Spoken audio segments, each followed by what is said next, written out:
सिमरन की झोली फैलाए रखना, सिमरन की झोली फैलाए रखना। क्या पता कब वो मालिक अपनी रहमतों का अंबार बख्श दे। जय गुरु जी, शुक्राना गुरु जी। संगत जी मेरे साथ ज़रूर बोलें, जय गुरु जी, शुक्राना गुरु जी। संगत जी, लाइफ का कुछ नहीं पता कि कब हमारे साथ क्या प्रॉब्लम हो जाए। ऐसा ही कुछ हुआ भाग्यश्री आंटी को। उनको लगा कि उनको कैंसर है, और कैंसर का जब उन्हें पता चला तो उनके तो बिल्कुल ऐसा हो गया था कि मतलब लाइफ बिल्कुल उनकी ख़त्म हो गई है। और ऐसे टाइम में गुरुजी ने उनका हाथ थामा और कैसे उनको ब्लेसिंग्स दी, जानते हैं हम भाग्यश्री आंटी से। तो चलिए शुरू करते हैं सत्संग। जय गुरु जी, शुक्राना गुरु जी। शुक्राना तेरा शुक्राना, शुक्राना तेरा शुक्राना, शुक्राना तेरा। जय गुरु जी, शुक्राना गुरु जी। ओम नमः शिवाय, शिव जी सदा सहाय। ओम नमः शिवाय, गुरु जी सदा सहाय। ओम नमः शिवाय, शिव जी सदा सहाय। ओम नमः शिवाय, गुरु जी सदा सहाय। जय गुरु जी, शुक्राना गुरु जी। अनंतम अनंतम शुक्राना मेरे मालिक। सभी संगत प्रेमियों को मेरा प्रेम पूर्वक नमन। मेरे गुरु जी महाराज के श्री चरणों में मेरा लाख लाख नमन। मैं भाग्यश्री गुड़गांव से गुरु जी की प्यारी सी संगत आप सबके सामने अपना एक प्यारा सा सत्संग लेकर आई हूँ। उम्मीद करती हूँ कि आप सबको मेरा सत्संग अच्छा लगेगा और इसमें आपको अपने सवालों के जवाब भी मिलेंगे कि जब हम ना उम्मीद हो जाते हैं तो कैसे गुरु जी हमारी उम्मीदें पूरी कर देते हैं। तो अपने सत्संग की शुरुआत अपने गुरु जी के चरणों में नतमस्तक करते हुए उनसे आज्ञा लेते हुए मैं कर रही हूँ। सबसे पहले गुरु जी, अगर मुझसे कोई भूल चूक हो जाए तो मुझे क्षमा कीजिएगा। अपने सत्संग की शुरुआत आपका नाम से सिमरन करते हुए स्टार्ट कर रही हूँ। मेरे सहायक बनने का गुरु जी। जय गुरु जी, शुक्राना गुरु जी। तो बात ये उन दिनों की है, कुछ दिन पहले की बात है। मुझे ना बहुत ज़्यादा ना हेल्थ इश्यूज़ हो रहे हैं। मुझे बहुत ज़्यादा पेन हो रहा था, बहुत ज़्यादा। मुझे वो एकदम से उठना बैठना भी बहुत मुश्किल हो गया था मेरा। और मुझे मेरी गुड़िया है 3 साल की, वो खेलती हुई भी मेरे ऊपर आके गिर गई। मुझे इतनी ज़ोर से पेन हुआ और उसका मुझे बहुत ज़ोर से लगा और उससे मुझे बहुत ज़्यादा दर्द हुआ। उससे क्या हुआ कि मेरी तबीयत बहुत ज़्यादा ख़राब हो गई और फिर मैं डॉक्टर को दिखाने के लिए गई और मुझे बहुत डर लग रहा था। आप सबको ये होता है कि ना जब ऐसी कुछ इंजरी होती है ना तो डॉक्टर को कंसल्ट जरूर करना चाहिए, क्योंकि आजकल ब्रेस्ट कैंसर बहुत ज़्यादा फैल रहा है।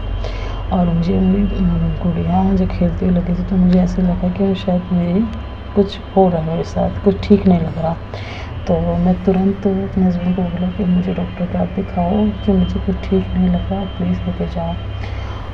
अब जब मुझे डॉक्टर के पास जाना था ना तो उस दिन हमने कम से कम 5 से 6 बार हमें हर डॉक्टर को कॉल किया, कोई भी डॉक्टर हमें अवेलेबल नहीं मिला। गुड़गांव में इतने डॉक्टर हैं ब्रेस्ट कैंसर के और ब्रेस्ट स्पेशलिस्ट जो है, कैंसर नहीं ब्रेस्ट स्पेशलिस्ट के डॉक्टर बहुत ज़्यादा हैं, लेकिन मुझे ना एक भी डॉक्टर नहीं मिला सही। तो फिर मेरी मंडे की अपॉइंटमेंट गुरुजी को बोला, गुरुजी मेरे को बहुत पेन हो रहा है, अब आप ही डॉक्टर अवेलेबल करो, अब किस तारीख का होता है। वो सारे डॉक्टर मंडे को मिल रहे थे। अब मन में तो हो रहा था कि ये कर तो गुरुजी रहे हैं, मंडे की अपॉइंटमेंट करवाते हैं तो कुछ ना कुछ तो इसमें है, संकेत है गुरुजी का। ठीक है, फिर मंडे की अपॉइंटमेंट करा ली। मंडे को जैसे डॉक्टर जाने लगे तो अब मंडे संडे सैटरडे से मंडे तक के बीच में मुझे ऐसे आ रहे थे सिम्टम्स और ऐसे मुझे बार बार मिल रहे थे कि ब्रेस्ट कैंसर। ये एक वर्ड मैंने कम से कम ना 1000 बार सुना हुआ और मैं डर गई। और जो सिम्टम्स बताए जा रहे हैं वो सेम सिम्टम्स मेरे साथ हो रहे हैं। I am totally affair. मैं गुरुजी के पास बैठ गई, गुरुजी को बोला, गुरुजी जा रही है डॉक्टर के दिखाने, मुझे नहीं पता क्या है, जो है वो आप जानते हो। गुरुजी मेरे बच्चे ना छोटे हैं, मेरे को अगर ये बीमारी हो गई तो मेरे बच्चे कैसे सरवाइव कर पाएंगे। गुरुजी आपने ही देखना है, आप मुझे 2 साल की लाइफ दे दो अच्छे से, देते मेरे बच्चे सेट हो जाएंगे। पहले मेरा बड़ा बेटा था उस जगह से वो छोटी गुड़िया को संभाल लेगा, वो भी 5-6 साल के लिए अपने काम कर पाए। मेरे बच्चे मुझे ऐसे 2-3 साल की अपनी लाइफ में ऐसी बीमारी से दूर रखो प्लीज़ गुरुजी। कुछ अगर हो भी तो प्लीज़ ऐसा कुछ चमत्कार करना कि मेरी आपका फाइल चेंज कर देती हूँ तो मेरी तो पूरी रिपोर्ट ही चेंज कर देना, ये कुछ ऐसा निकले ही नहीं, ऐसा कुछ हो ही ना, बस ये बोलो। फिर मैं बोला कि मैं जा रही हूँ और मुझे बहुत डर लग रहा है गुरुजी, पर आपको मेरे साथ ही चलना है और आपने मुझे दिखाना है। हम लोग निकले और वही सेम चमत्कार गुरुजी की ब्लेसिंग गाड़ी साथ साथ हमारे चलती रही हॉस्पिटल तक। और जैसे ही मैं हॉस्पिटल में पहुँची तो एक बहुत ही प्यारे से भैया थे जिनके माथे पर जैसे होता ना शिव जी के ऐसे फिंगर्स वाला और चंदन का तिलक लगा हुआ, वैसा चंदन का तिलक लगा उनके पूरे माथे पे। हॉस्पिटल में बंदा कहाँ से आ गया, लेकिन उसका मैंने जय गुरु जी बोल के आगे बढ़ी तो वहाँ पे जाके जैसे मैंने बोला कि हाँ सिकेबिल हॉस्पिटल में डॉक्टर मानसी को दिखाना, तो डॉक्टर मानसी का नाम सुन के पता नहीं मेरे हस्बैंड तो चले गए मेरी वो पर्ची लेने के लिए, और इतने में एक आंटी मेरे पास आई, मैं उन्हें जानती भी नहीं, मैंने कुछ बात भी नहीं की, वो मेरे पास आई, आपको डॉक्टर मानसी को क्यों दिखाना है? मैंने बोला कि ऐसे से मुझे ना पेन हो रहा है चेस्ट में और ब्रेस्ट में भी बहुत पेन हो रहा है। तो बोले अच्छा तो आपको क्या है, कुछ हुआ है? मैं कहा हाँ मेरी ना वैसे गुड़िया है 3 साल की, वो खेल रही थी, वो मैं गिर गई थी, तो उस टाइम के बाद से ना मेरे बहुत ज़्यादा दर्द चल ही रहा है, कंट्रोल में नहीं हो रहा है। बोले अच्छा। फिर उसके बाद मैंने बोला, मैं कहा आप किसको दिखाने आए हो? उन्होंने कुछ बोला लेकिन मैं समझ नहीं पाई। फिर वो बोले कि ना अभी तो बच्चे आपके छोटे हैं। मैं कहा हाँ जी मेरे बच्चे छोटे हैं, तो मुझे थोड़ा डर भी लग ही जा रहा है। कहते हैं फर्स्ट टाइम आई? मैं कहा हाँ जी हाँ फर्स्ट टाइम आई हूँ। ऐसे वो आंटी मेरे से बातें करती रही। फिर वो आंटी को मैंने फिर भी दोबारा पूछा, मैं कहा आंटी आप किसके लिए आई हो? आप और? तो कहते नहीं मेरी ना बेटी को ब्रेस्ट कैंसर है, मैं उसके लिए आई हूँ। और उनकी बेटी मेरे सामने बैठी थी। She is only 28 years girls. ना उसके सिर पे बाल थे ना आईब्रोज थे। वो लड़की इतनी वीक थी और physically she looks weak, but जिस तरीके से वो अपनी खुद की उनको सबको साइन कर रही थी तो मुझे लगा कि नहीं वो वीक कहाँ पे होती, इतनी स्ट्रॉन्ग बच्ची है। पर मैं फिर भी डर गई, मैं बहुत डर गई उसको देख के ना, एक तरह से मुझे डर लग गया कि ये क्या है। फिर जैसे मेरी डॉक्टर के पास जानते तो मुझे पेशेंट्स और मिले, they are also breast cancer doctor. अब मैं और डर गई। मैं तो गुरुजी ये क्या है, मतलब नहीं ऐसा नहीं करो गुरुजी, मेरे को अब डर लग रहा है। मतलब अगर सिर्फ नाम सुना था तो नहीं डर लग रहा था, लेकिन देखा कि कैसे होते हैं पेशेंट्स कैंसर वाले, भाई मैं तो बहुत डर गई, बहुत ज़्यादा डर गई। मैंने बोला नहीं गुरुजी प्लीज़ मत करना, और मेरे हस्बैंड भी डर गए। और जैसे हम अंदर पहुँचे तो डॉक्टर ने जैसे लिखा, फिर उन्होंने चेक किया, तो फिर उन्होंने बोला कि आप ना ऐसे करो अभी रिपोर्ट्स करा रहे, ऐसे कुछ मैं गुरुजी का नाम जपे जा रही हूँ। जैसे उन्होंने चेक किया तो फिर उन्होंने बोला कि ऐसा कुछ लग नहीं रहा है, डरने वाली कोई बात नहीं है, हाँ इंजरी है तो may be it will recover, ठीक है तो आप मत घबराओ। मैं कहा मुझे आप क्लियर बताओ डॉक्टर, मुझे कुछ ऐसा तो नहीं है ना? कहते नहीं अगर कुछ होता हम बता देते, बाकी आपके पास रिपोर्ट्स आए तो फिर हम बात करते हैं। चलो ठीक है जय गुरुजी बोल के मैं निकली वहाँ से। मैं बोला घर चलते हैं। फिर अल्ट्रासाउंड करवाया। अल्ट्रासाउंड के टाइम भी मैं जय गुरुजी बोलती रही। अल्ट्रासाउंड के टाइम भी मेरा कैंसर नहीं उसमें दिखाई दिया, उसमें आया कि मेरे हार्मोन्स टिश्यूज़ अंदर जो हैं वो बढ़ रहे हैं, और उनकी वजह से और जो ये चोट लगी उसकी वजह से मेरा पेन हो रहा है।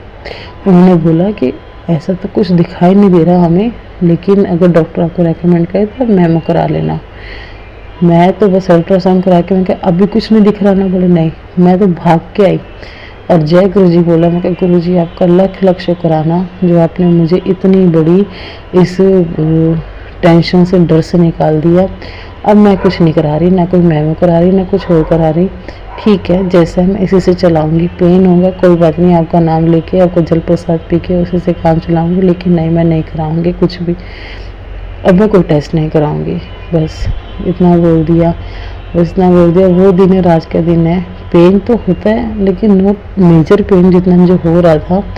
बाकी गुरुजी का नाम सिमरन करते करते सबको ये सब कुछ, मुझे लगता है कि मुझे जो उस पेन से, उस डर से जो निकाला है वो गुरुजी ने निकाला है। गुरुजी ने अपना ऐसा मुझे चमत्कार दिखाया है ना कि जो मुझे लग रहा था ना वो नहीं हुआ, क्योंकि बहुत पेन था। इवन जब डॉक्टर मुझे चेक करी तभी मैं चीखें मार रही थी, इतना मुझे पेन था। तब भी डॉक्टर को लग रहा था।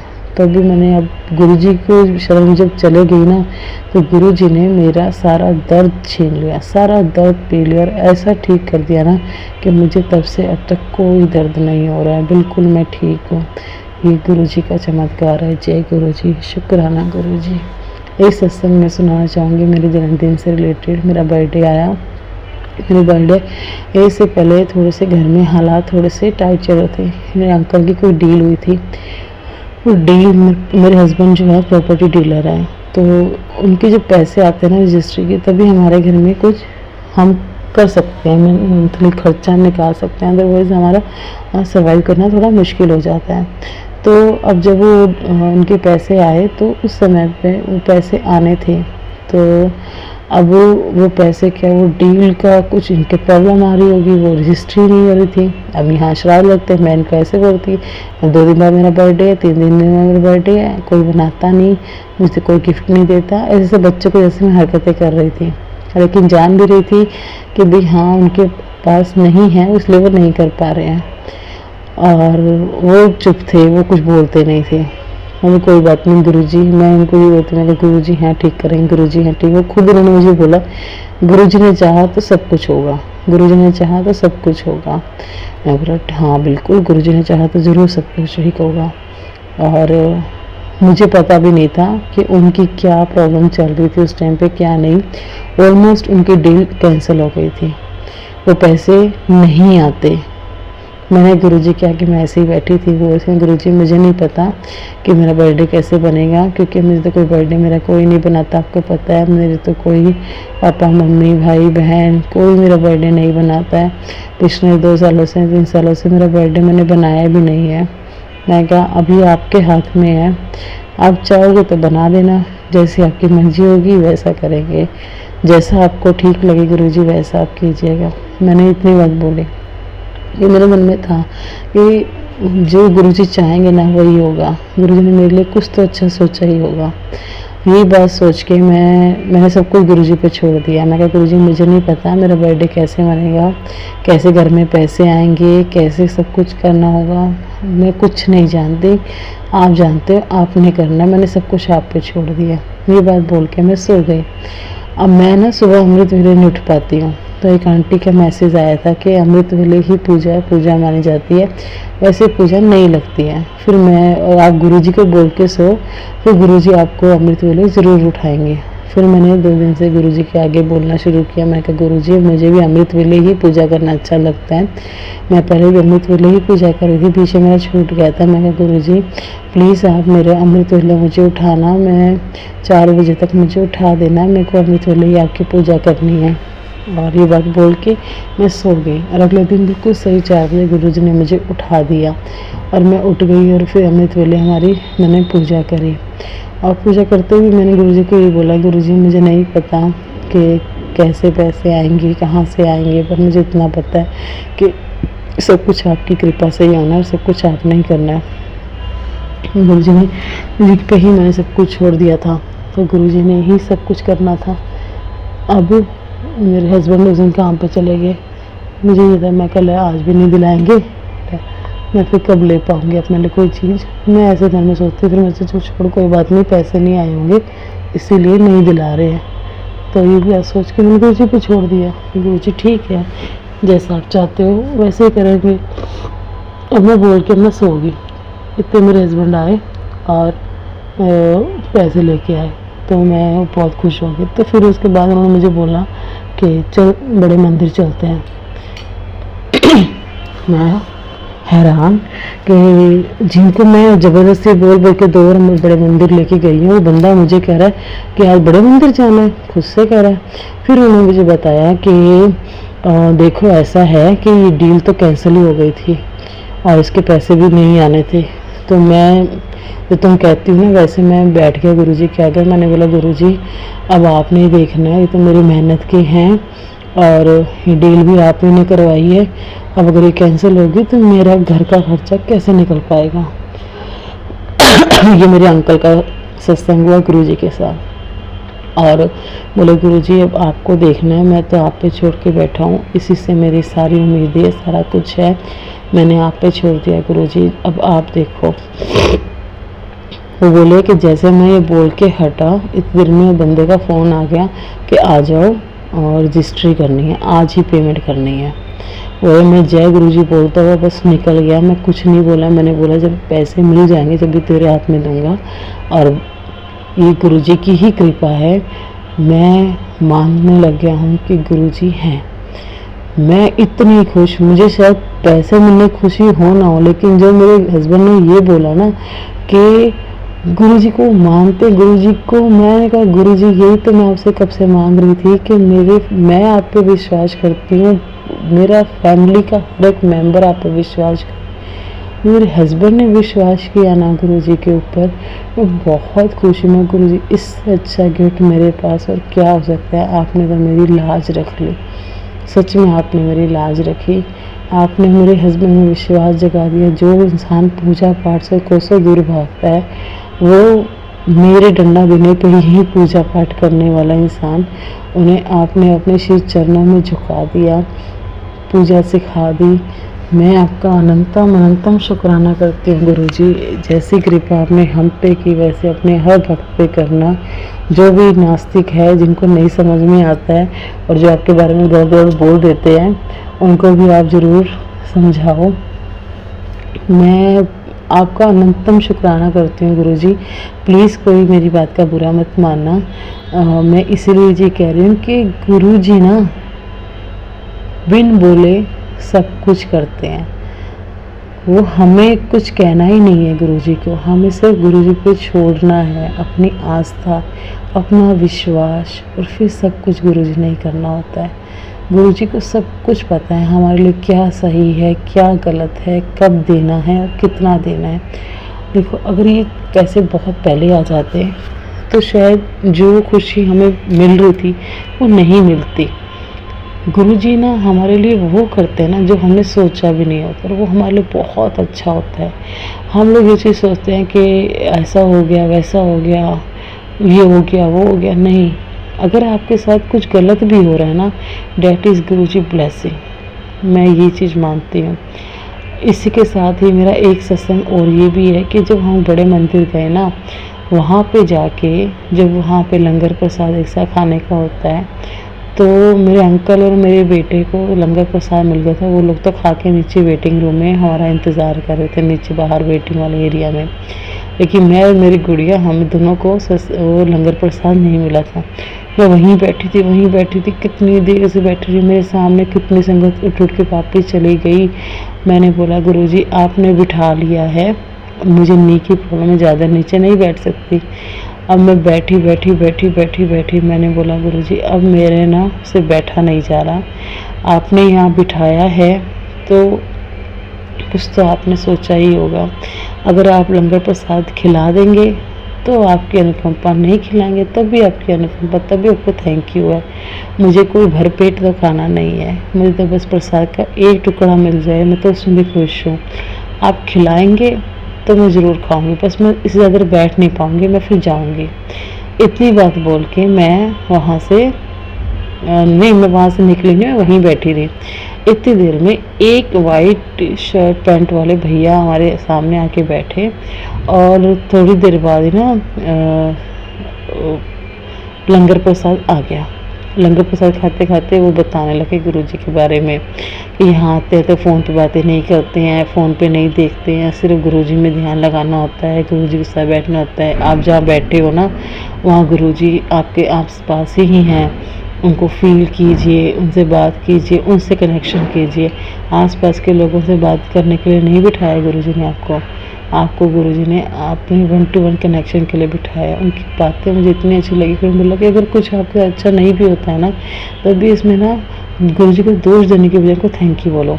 क्योंकि उसमें गुरु जी की ब्लेसिंग है, क्योंकि आपके लिए उसमें भी गुरु जी ने कुछ अच्छा, बहुत अच्छा सोचा होता है जो आपको भी नहीं पता।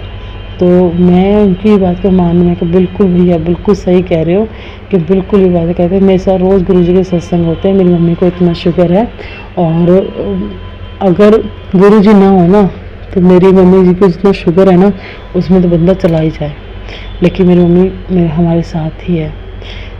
मैंने उनको बोला, मैं गुरु जी के सत्संग तो मेरे साथ भी बहुत होते हैं, बहुत होते हैं, पग पग पे होते हैं, गुरु जी पल पल मेरे साथ रहते हैं। मैं तो भी मानती हूँ कि जो होता है गुरु जी की कृपा से होता है, जो नहीं होता उसमें भी गुरु जी की ब्लेसिंग है। गुरु जी से मांगो नहीं, गुरु जी को मानो।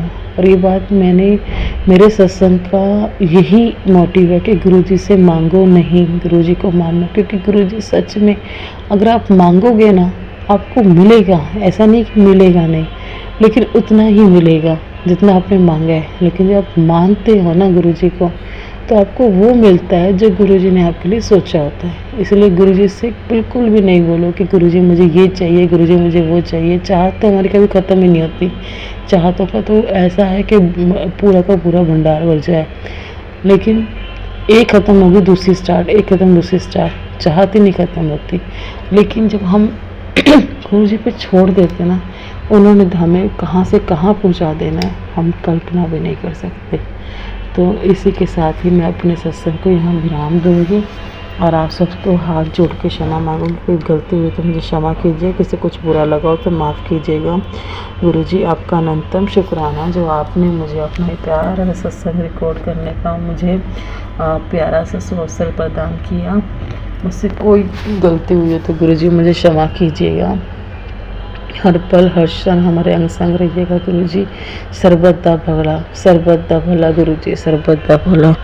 मैं तो कहता हूँ सतगुरु प्यारा मेरे नाल है, सतगुरु प्यारा मेरे नाल है। जय जय गुरुजी, शुक्राना गुरुजी, जय गुरु जी, शुक्राना गुरु जी, अनंतम शुक्राना। Thank you so much guru ji, thank you so much. I love you guru ji, I trust you. जय गुरु जी, शुक्राना गुरु जी।